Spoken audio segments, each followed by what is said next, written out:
ના દંભના પાખંડ, સત્ય બોલીશ હૃદય નીચોવીને, ના દંભના પાખંડ, વાત કરીશું હૃદય નીચોવીને. મિત્રો, ભારતમાં છેલ્લા કેટલાક સમયથી એક ચર્ચાએ જોર પકડ્યું છે. તમારા સુધી પણ આ ચર્ચા પહોંચી જશે કે લગ્નેતર સંબંધ, એક્સ્ટ્રા મેરિટલ અફેર્સ ભારતમાં ખૂબ વધ્યા છે.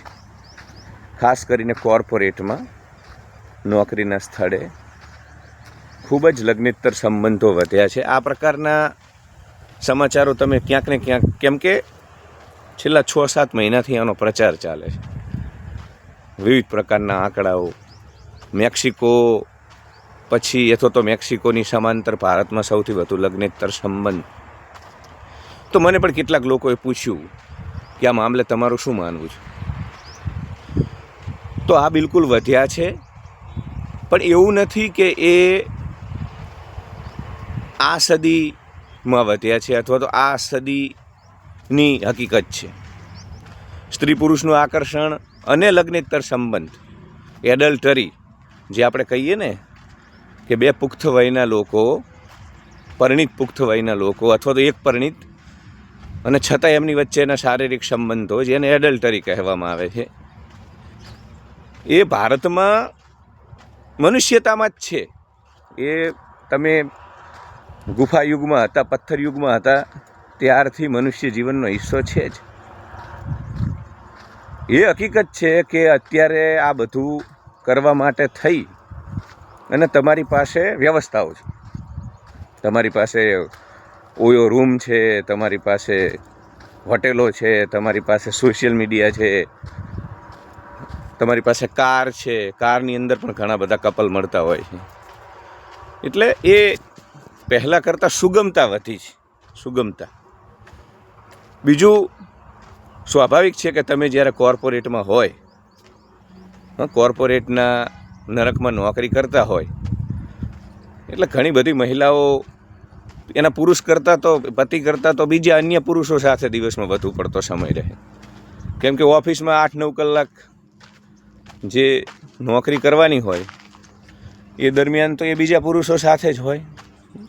સવારે ઘણી વખત પતિ સૂતો હોય ને એ તૈયાર થઈને નીકળી જાય, રાત્રે એ સૂઈ ગઈ હોય ત્યારે પતિ આવે. તો મેં તો ખુદ, હું અમદાવાદમાં જ્યારે મીડિયા જગતમાં નોકરી કરતો ત્યારે જોયેલું. ઘણા બધા એવા મારા મિત્ર, સાથી કપલ હતા કે જે અઠવાડિયામાં એકાદ વખત ભેગા થઈ શકતા હતા. સંભોગ પણ અઠવાડિયામાં માંડ એકાદ વખત, ક્યારેક ક્યારેક મહિનાઓ સુધી ન થઈ શકે, એ પ્રકારની આ કોર્પોરેટની સ્થિતિ.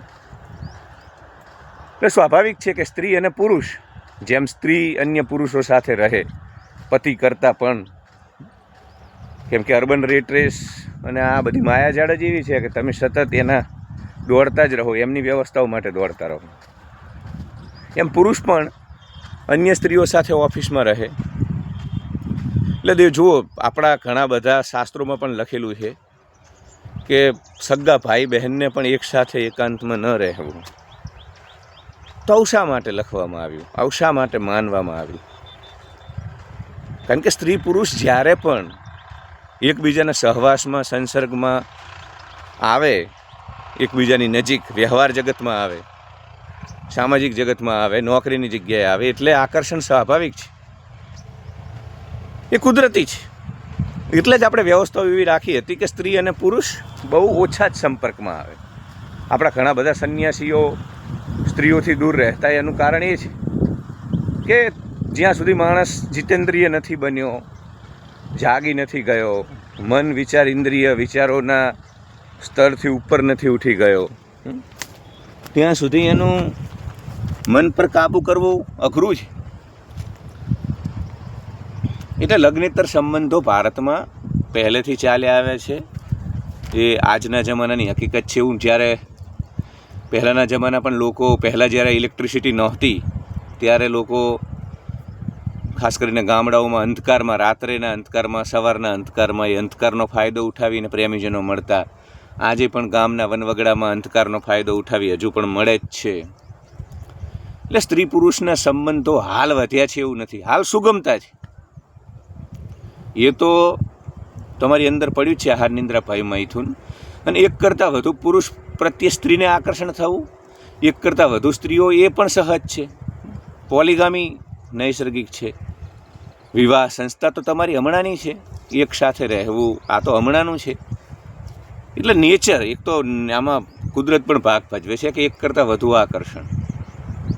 તમારો વિડીયો જોનારો કોઈ પણ માણસ તમારી જાતને પૂછો, તમને એક કરતાં વધુ, તમે સ્ત્રી છો અને મારો વિડીયો જુઓ છો, તો તમારા જીવનકાળમાં એક કરતાં વધુ પુરુષ પ્રત્યે આકર્ષણ થયું હશે. તમે પુરુષ છો તો એક કરતાં વધુ સ્ત્રી પ્રત્યે આકર્ષણ થયું હશે. તો કુદરતી ક્રમ પણ છે. તો આ બધા કારણો છે મારા વાલીડાઓ. એટલે એવું નથી, ઘણા બધા લોકો હું જોઉં છું એ રીતે પ્રોજેક્ટ કરી રહ્યા છે કે હમણાં જ વધ્યા, હાલ જ લગ્નેતર સંબંધ વધ્યા, કળિયુગ ચરમ પર છે. એવું નથી ભાઈ, કળિયુગ તો હંમેશા રહ્યો જ છે. ઠીક છે, આજકાલ વ્યવસ્થાઓ, મૂડીવાદ, એના કારણે વધુ ને વધુ લોકો સ્વાર્થી થતા જાય છે, વધુ ને વધુ લોકો એકબીજાનું શોષણ કરતા જાય છે, એ અલગ વાત છે. પણ દરેક પ્રકારના લોકો તો હંમેશા અહીંયા રહ્યા જ છે. સતોગુણી, તમોગુણી, રજોગુણી, એ ત્રણેય પ્રકારના લોકો દરેક કાળમાં હોય જ છે. દરેક ગામમાં હોય, દરેક સામાજિક વ્યવસ્થાઓમાં હોય, તમારી આજુબાજુ હોય. તો લગ્નેતર સંબંધોથી બચવાનું એક જ રસ્તો છે કે તમે તમારી જાત ઉપર કામ કરો. તમે એક ઉમદા પતિ, મજબૂત પતિ, તમારી પત્નીને પ્રેમ, સંભોગ, શારીરિક સુખ બધું જ જો આપી શકતા હોય તો એના બહુ ઓછા સંજોગોમાં કોઈ સ્ત્રીને, અથવા તો તમે એક સ્ત્રી તરીકે પણ તમારા પતિને પૂર્ણ સુખ આપી શકતા હોય, એ પ્રેમ, સહવાસથી લઈ અને શારીરિક સંબંધો સુધીની વાત કરું છું, તો બહુ ઓછો ઘટનાક્રમ આવો બનતો હોય છે. બાકી હમણાં વધ્યું ને તો ઠીક છે, હમણાં એ તમને દેખાવા એટલે લાગ્યું કે તમારી પાસે સોશિયલ મીડિયા છે, પછી તમારી પાસે સુગમતાઓ છે બધી જ રીતે. લગ્નેતર તમે ઓફિસમાં છો એટલે તમને એકબીજાની જોડે રહેવાનો મોકો પણ મળે જ છે. એટલે એવું ઘણું બધું છે જેના કારણે આ જે સંબંધો છે એ વધુ સુગમ બન્યા છે તમારા માટે. તો લગ્નેતર સંબંધોને લઈને સ્ત્રી પુરુષનું આકર્ષણ પ્રથમથી જ છે. એ આ જમાનામાં પહેલાં બધા સ્ત્રીઓ અને પુરુષો બધા નિયમમાં, અનુશાસનમાં દર સમયે આ દેશની અંદર બધું જ રહ્યું છે. જુગારખાના પણ પ્રાચીન સમયમાં હતા. એવા બધા નિવાસસ્થાનો હતા જ્યાં સ્ત્રીઓને ભોગવા માટે પુરુષો જતા. રહ્યું જ છે બધું. સમાજ હોય ત્યાં બધું જ હોય. માનવ જીવનની બધી જ વાસ્તવિકતાઓ, સત્ય, આહાર, નિંદ્રા, ભય, મૈથુન જ છે. વ્યવસ્થાઓ બદલાતી રહે, વિચારધારાઓ બદલાતી રહે.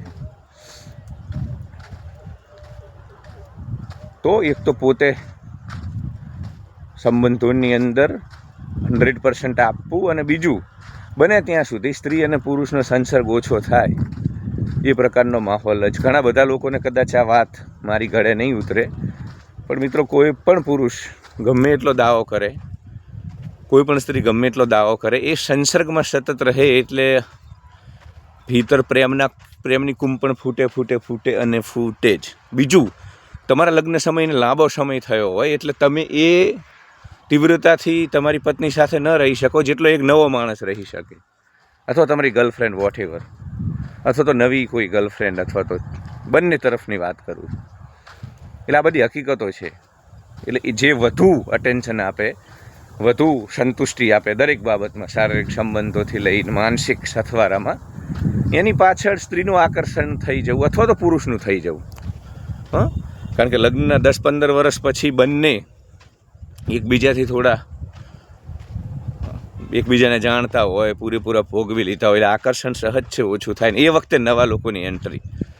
તો આવા સમયે ખાસ સતેજ રહેવું, સતર્ક રહેવું, કેમ કે એ વ્યક્તિ સાથે પણ અમુક સમય બાદ તમને ફરીથી એક ઉદાસીનતા આવશે, જે અત્યારે અહીંયા તમને આ સંબંધમાં જે અનુભવ છે તમારો એ ત્યાં પણ થઈ શકે. એટલે લગ્નેતર સંબંધો હકીકત છે, એ સદીઓથી આમ જ ચાલ્યું આવે છે. એનાથી બચવાના 2 જ રસ્તા છે. તમારા સંબંધોમાં તાજગી બરકરાર રાખો, અને સ્ત્રી પુરુષને બને એટલે જ તો આપણા લોકોએ એ રીતની વ્યવસ્થાઓ કરી હતી. પણ હવે તમે બધા ફેમિનિઝમના નામે, માનવ અધિકારના નામે, અને જે લોકો આવી વાતો કરે છે ને એમના જ ઘરમાં આવા લગ્નેતર સંબંધોના કિસ્સા બને છે. એટલે એ લોકો જ ભોગવે છે. Love you all. Like share and subscribe. હાઇપમાં વિડીયો કમેન્ટ ડિસ્ક્રિપ્શનમાં જડો. કાઉન્સેલિંગ કોલ લેજો અને મદદ કરી શકો છો. Love you.